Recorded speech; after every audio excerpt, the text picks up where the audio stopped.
Hello and good morning all of you. Daily news के परिवार में एक बार फिर से आप सभी का स्वागत है। हम देखेंगे आज के महत्वपूर्ण करेंट अफेयर को। आज डेट है 8 अगस्त 2020 और आज से जितने भी करेंट अफेयर होंगे उसको पूरे डिटेल के साथ देखेंगे, तो आप वीडियो के अंत तक बने रहेंगे। यह वीडियो आपके लिए काफ़ी महत्वपूर्ण होगा। शुरू करते हैं आज के पहले क्वेश्चन का। काफ़ी महत्वपूर्ण क्वेश्चन है, भारत छोड़ो आंदोलन दिवस को प्रत्येक वर्ष कब मनाया जाता है। चार ऑप्शन दिए गए हैं और सही जवाब होगा ऑप्शन सी, यानी प्रत्येक वर्ष 8 अगस्त को भारत छोड़ो आंदोलन दिवस के रूप में मनाया जाता है। आपको भारत छोड़ो आंदोलन के बारे में पता होगा, लेकिन एक बार फिर से हम आपको थोड़ा रिवीजन करा देते हैं। 8 अगस्त 1942 को बंबई के ग्वालियर टैंक में अखिल भारतीय कांग्रेस कमेटी की एक बैठक हुई थी, जिसके अध्यक्ष अबुल कलाम थे। इस बैठक में भारत छोड़ो आंदोलन, जिसे अगस्त क्रांति के नाम से भी जाना जाता है, इस प्रस्ताव को पारित किया गया था। इसके नेता गांधी जी थे, यानी इसका नेतृत्व गांधी जी ने किया हुआ था। इस प्रस्ताव में अंग्रेजों को तुरंत भारत छोड़ने के लिए कहा गया और बोला गया कि आप जाइए, हम अपने देश की रक्षा स्वयं कर सकते हैं, अपना संचालन चला सकते हैं। इस आंदोलन में ब्रिटिश शासन के विरुद्ध असहयोग का भी समर्थन किया गया। 9 अगस्त यानी एक दिन बाद ब्रिटिश शासन ने इस आंदोलन को रोकने के लिए, इसकी व्यापकता को कम करने के लिए ऑपरेशन जीरो आवर के चलाया और इस जीरो आवर के तहत भारत के जो भी कांग्रेस के बड़े बड़े नेता थे, गांधी जी समेत सभी बड़े बड़े नेताओं को कैद करके उन्हें जेल में रख दिया गया। आपको क्वेश्चन पूछता है एग्जाम में, किस नेता को किस जेल में रखा गया। इससे काफी क्वेश्चन देखने को मिलता है। अगर आप एग्जाम दिए होंगे या प्रैक्टिस सेट करते होंगे तो आपको इससे क्वेश्चन देखने को मिला ही होगा। तो थोड़ा इसके बारे में एक बार देख लेते हैं। गांधी जी, कस्तूरबा गांधी और सरोजनी नायडू, इन तीनों को पूना के आगा खां पैलेस में रखा गया। राजेंद्र प्रसाद जो हमारे देश के प्रथम राष्ट्रपति बने थे, उन्हें पटना के बांकीपुर जेल में रखा गया था। जयप्रकाश नारायण, इन्हें हजारीबाग सेंट्रल जेल में रखा गया था। यह सेंट्रल जेल की दीवार को कूदकर भाग गए थे और अंडरग्राउंड होकर इन्होंने आंदोलन को संचालित किया हुआ था। यह रेडियो के माध्यम से लोगों को इकट्ठा करके आंदोलन को चलाते थे। नेहरू जी जो भारत के प्रथम प्रधानमंत्री थे, इन्हें अल्मोड़ा जेल में रखा गया।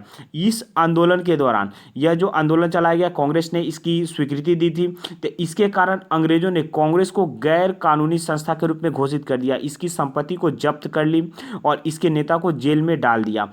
इसी आंदोलन के दौरान महात्मा गांधी ने करो और मरो का नारा दिया था। चलिए देखते हैं आज के अगले दूसरे क्वेश्चन की तरफ। दोस्तों, डेली के करंट अफेयर पढ़ने से एक चीज आपको यह फायदा रहता है कि इससे रिलेटेड आपको स्टैटिक्स जीके का भी एक बार रिवीजन हो जाता है। इसलिए डेली वीडियो को देखें और अपने जो नॉलेज है उसको इनहेंस करें, उसको बढ़ाएं। दूसरा क्वेश्चन है, किस राष्ट्र ने टिकटॉक के मालिक बाइट डांस एंड वीचैट की मूल फॉर्म टेंसेंट के साथ लेन देन पर प्रतिबंध लगा दिया है। चार ऑप्शन दिए गए हैं और सही जवाब होगा ऑप्शन ए, यानी यूएस। ऐसा यूएसए के जो राष्ट्रपति हैं डोनाल्ड ट्रंप, उन्होंने एक आदेश जारी किया और बतलाया टिकटॉक जो अपने यूजर की जानकारी को कैप्चर करता है, जैसे उनके लोकेशन को, डाटा को, ब्राउजिंग को, सर्च हिस्ट्री को, और चीनी कम्युनिस्ट पार्टी को देता है। और चीनी कम्युनिस्ट पार्टी इसकी पहचान को, इसका डाटा का उपयोग करके कर्मचारी को, ठेकेदार को ट्रैक कर सकता है, ब्लैकमेल कर सकता है। इसलिए अपने देश की राष्ट्रीय सुरक्षा, अपने देश की सुरक्षा को रखने के लिए इन्होंने टिकटॉक को प्रतिबंधित किया है। अब टिकटॉक के बारे में पता होगा कि यह एक Chinese video sharing social app है। इसे भारत सरकार ने भी इसे बैन किया हुआ है। भारत सरकार ने पहले 59 चाइनीज ऐप को, बाद में 43 चाइनीज ऐप को राष्ट्रीय सुरक्षा को ध्यान में रखते हुए इन ऐप को बैन किया हुआ है। अब टिकटॉक है, तो टिकटॉक का जो स्वामित्व है यह बाइट डांस कंपनी के पास इसका स्वामित्व है। इसकी स्थापना 2017 में हुई थी। यह 3 से लेकर 15 सेकंड के वीडियो को बनाता है, जिसके लोग मनोरंजन करने के लिए लोग बनाते हैं। यह एंड्रॉयड और iOS दोनों पर उपलब्ध है। यह 40 भाषाओं में उपलब्ध है। अब यूएसए ने की, तो यूएसए की राजधानी Washington DC, president Donald Trump और मुद्रा अमेरिकी डॉलर है। चलिए आगे बढ़ते हैं अगले क्वेश्चन की तरफ। आज का तीसरा क्वेश्चन काफी महत्वपूर्ण होगा। किस संस्थान ने कोविड वैक्सीन की 100 मिलियन खुराक के निर्माण और वितरण में तेजी लाने के लिए टीका गठबंधन गावी के साथ समझौते पर हस्ताक्षर किए? चार ऑप्शन दिए गए और सही जवाब होगा ऑप्शन सी, यानी SII, यानी सीरम इंस्टीट्यूट ऑफ इंडिया। यह जो है यह टीके बनाने की सबसे बड़ी इंस्टीट्यूट है। जिनेवा में एक समझौता हुआ जिसमें SII, GAVI यानी गावी और bill and Melinda Gates foundation, तीनों ने इसमें समझौता किया कि 100 मिलियन खुराक को बनाना है और काफ़ी जल्दी बनाना है और इसे 2021 तक कम आय वाले देशों में पहुंचाना है। और इसका लक्ष्य रखा गया कि इसमें मैक्सिमम जो प्राइस होगा वह $3 होगा, ताकि कम खर्च पर लोग इसको लेकर अपनी जान को यानी कोविड-19 से सुरक्षित रह सके। इसको लक्ष्य रखा गया कि इसे 92 यानी 92 कंट्री तक लगभग फैला मतलब इसको पहुंचाना है। चलिए आगे चलते हैं अगले क्वेश्चन की तरफ। आज का चौथा क्वेश्चन काफ़ी महत्वपूर्ण होगा। कंप्यूटेक द्वारा किए गए शीर्ष 20 सर्वाधिक सर्वेक्षण वाले शहरों में किस भारतीय शहर को दिखाया गया? 4 ऑप्शन दिए गए हैं और सही जवाब होगा आपका ऑप्शन ए यानी हैदराबाद को दिखाया गया। यह 20 शहर का एक सर्वेक्षण था। 20 में से 18 चाइना के शहर थे और 2 चाइना से बाहर के शहर थे। एक था अपना हैदराबाद, जो भारत का हैदराबाद को 16वां स्थान प्राप्त हुआ, और दूसरा लंदन, जिसे तीसरा स्थान प्राप्त हुआ। और ये कैसे स्थान दिया गया, किस चीज़ का किया गया? तो ये सर्वेक्षण यानी सीसीटीवी कैमरा के आधार पर दिया कि कौन सा शहर कितने सीसीटीवी रखा हुआ है और कैसे वो अपने शहर को संचालित करता है, उसकी निगरानी करता है। तो इसके लिए यह एक रैंकिंग की गई थी। तो हैदराबाद जो 16वां स्थान प्राप्त हुआ, हैदराबाद में 3 लाख कैमरा है, तो 3 लाख सीसीटीवी कैमरे के कारण इसे 16वां स्थान प्राप्त किया गया है।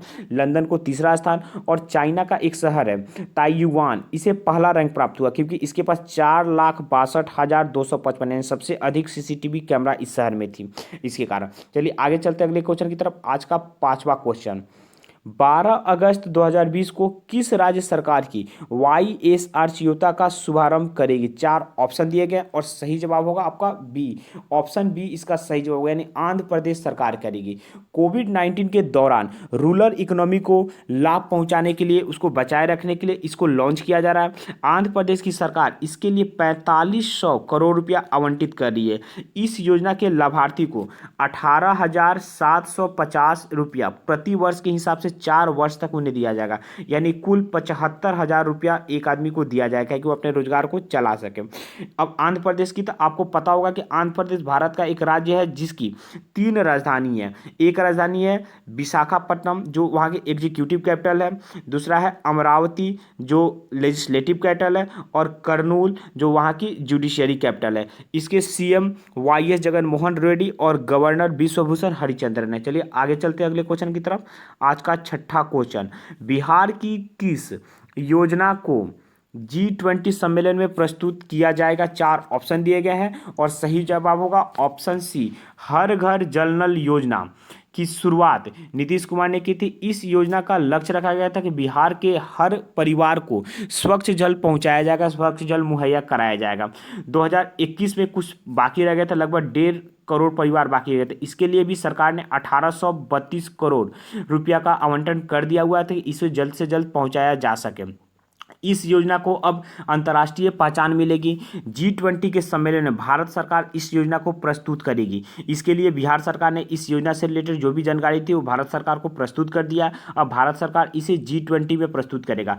G20 2020 का समिट जो होगा यह सऊदी अरब की राजधानी रियाद में 21 से 22 यानी 21 और 22 नवंबर को होगी।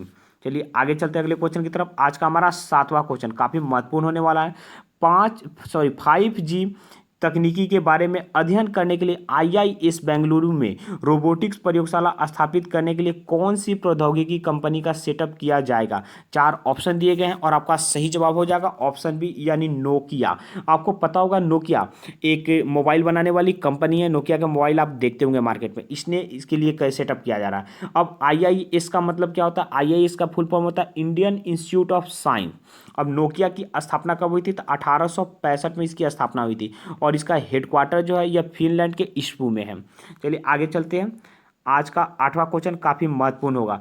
पंजाब सरकार ने युवा सेवाओं, युवा विभाग और युवा के बीच एक साझेदारी के रूप में प्राइड ऑफ पंजाब कार्यक्रम की शुरुआत की है। युवा किस विश्व संस्था की एक पहल है? आप ये समझ सकते हैं, पहला क्वेश्चन तो यही बन जाएगा कि प्राइड ऑफ पंजाब कार्यक्रम में कौन कौन है। तो युवा सेवा भी है, युवा विभाग भी है और युवा है। लेकिन इस क्वेश्चन का आपको पूछ रहा है कि युवा किस विश्व की एक संस्था की एक पहल है। 4 ऑप्शन दिए गए हैं, आपका सही जवाब होगा ऑप्शन ए। युवा जो है यूनिसेफ की एक पहल है। अब यूनिसेफ का फुल फॉर्म क्या होता है? तो यूनाइटेड नेशन चिल्ड्रेन फंड। इसे यूनिसेफ ने 1 नवंबर 2019 को युवा पहल की शुरुआत की गई थी। इसकी शुरुआत की गई थी युवाओं को यानी 10 वर्ष से लेकर 24 वर्ष तक के बच्चों के लिए शिक्षा, स्किल डेवलपमेंट और रोजगार का अवसर प्रदान करने के लिए इस पहल की शुरुआत की गई थी। यूनिसेफ ने की थी। तो यूनिसेफ की स्थापना 11 दिसंबर 1946 को सेकेंड वर्ल्ड वॉर के बाद इसकी स्थापना हुई थी। सेकेंड वर्ल्ड वॉर में काफ़ी तबाही हुई थी, तो बच्चों के लिए, विकास के लिए, उनके स्वास्थ्य के देखने के लिए, पोषण संबंधी देखने के लिए इस यूनिसेफ का स्थापना किया हुआ था। ये बच्चों के हित के लिए कार्य करती है। तो जब 1946 में यूनिसेफ का स्थापना हुआ था तो उस समय इसका नाम था United nation international children emergency fund. यह इसका जो हेडक्वार्टर है यह न्यूयॉर्क में है और इसके प्रमुख हेनरिएटा एच फोर हैं। चलिए आगे बढ़ते हैं अगले क्वेश्चन की तरफ। आज का 9वां क्वेश्चन काफ़ी महत्वपूर्ण होगा। उस मलयालम फिल्म का नाम बताइए जिसने न्यूयॉर्क इंडियन फिल्म फेस्टिवल के 20वें संस्करण में सर्वश्रेष्ठ फिल्म का पुरस्कार जीता हुआ है। यानी यह कहाँ पुरस्कार जीता हुआ था? न्यूयॉर्क इंडियन फिल्म फेस्टिवल में सर्वश्रेष्ठ मलयालम फिल्म का पुरस्कार किसने जीता हुआ? 4 ऑप्शन दिए हुए, ऑप्शन बी सही होगा, यानी मुथुन जीते हुए। यह फिल्म सितंबर 2019 में यह फिल्म आई हुई थी। यह फिल्म 3 अवार्ड जीता हुआ, बेस्ट फिल्म का अवार्ड, बेस्ट एक्टर का अवार्ड और बेस्ट चाइल्ड आर्टिस्ट का अवार्ड जीता हुआ। इसके एक्टर नवीन पावली और डायरेक्टर गीतू मोहन दास थे। चलिए आगे चलते हैं। आज का 10वां क्वेश्चन, किस राज्य सरकार ने लड़कियों और महिलाओं के लिए महिला एवं किशोरी सम्मान योजना और दूसरा योजना है मुख्यमंत्री दूध उपहार योजना की शुरुआत की गई है? और यह किसके लिए की गई है? तो महिलाओं के लिए और किशोरी के लिए की गई है। तो इस योजना के जो लाभार्थी होंगे उन्हें सैनिटरी नैपकिन दिया जाएगा। हर महीना में 1 पैकेट यानी 6 सैनिटरी नैपकिन उन्हें मुफ्त में दिया जाएगा। और मुख्यमंत्री दूध उपहार योजना के तहत बच्चे जो होंगे, महिलाएं जो होंगी यानी जो प्रेग्नेंट महिलाएं होंगी और जो स्तनपान कराने वाली माताएं होंगे उन्हें पूरक पोषाहार कार्यक्रम के लिए प्रतिदिन 200 ml दूध दिया जाएगा, जो एक सप्ताह में 6 दिन इन्हें दिया जाएगा और 6 फ्लेवर में दिया जाएगा। और ये कैसा दूध होगा? तो यह फोर्टिफाइड दूध दिया जाएगा। अब आपको ये नहीं समझ में आ रहा होगा कि फोर्टिफाइड दूध क्या होता है। तो फोर्टिफाइड दूध गाय की एक दूध है जिसमें एक्स्ट्रा विटामिन और मिनरल होते हैं। इसी जो दूध होता है प्राकृतिक रूप से उसमें विटामिन मिनरल नहीं पाया जाता है, लेकिन इसमें ऐड किया जाता है विटामिन और मिनरल को, ताकि यह स्वास्थ्य के लिए अच्छा हो। दोस्तों आज का वीडियो यहीं पर खत्म होता है। यह वीडियो अगर आपको अच्छा लगता होगा तो वीडियो को लाइक करेंगे। अगर आपका कोई सुझाव होगा तो आप हमें कमेंट करेंगे। अगर आपको वीडियो का पीडीएफ चाहिए तो पीडीएफ के लिए आप हमारे टेलीग्राम ग्रुप पर जुड़ेंगे। टेलीग्राम ग्रुप का लिंक वीडियो के डिस्क्रिप्शन में दिया हुआ है। टेलीग्राम ग्रुप पर हम लोग क्यूज भी करवाते हैं, जो सब्जेक्ट वाइज भी क्यूज होता है और करेंट अफेयर का भी क्यूज होता है। तो टेलीग्राम ग्रुप आपके लिए काफ़ी महत्वपूर्ण होगा। वहाँ से जुड़ के आप अपने एग्जाम को अच्छे से कर सकते हैं, रिवीजन कर सकते हैं। चैनल पर नए होंगे, सब्सक्राइब नए किए होंगे तो चैनल को सब्सक्राइब कर लेंगे, आपके लिए काफ़ी महत्वपूर्ण होगा। चैनल सभी सिलेक्टेड कैंडिडेट के द्वारा चलाया जाता है, तो आपको एग्जाम से रिलेटेड पूरी जानकारी मिलेगी। अगर आपको कोई एग्जाम से रिलेटेड रणनीति चाहिए, किस बुक को फॉलो करें, कैसे सेंटर का चयन करें, तो इसके लिए अगर कोई जानकारी चाहिए तो आप हमें फेसबुक पर, इंस्टाग्राम पर या कमेंट पर मैसेज कर सकते हैं। आपको उसको सही सही जवाब दिया जाएगा। दोस्तों वीडियो को अंत तक देखने के लिए धन्यवाद। आपका दिन शुभ हो।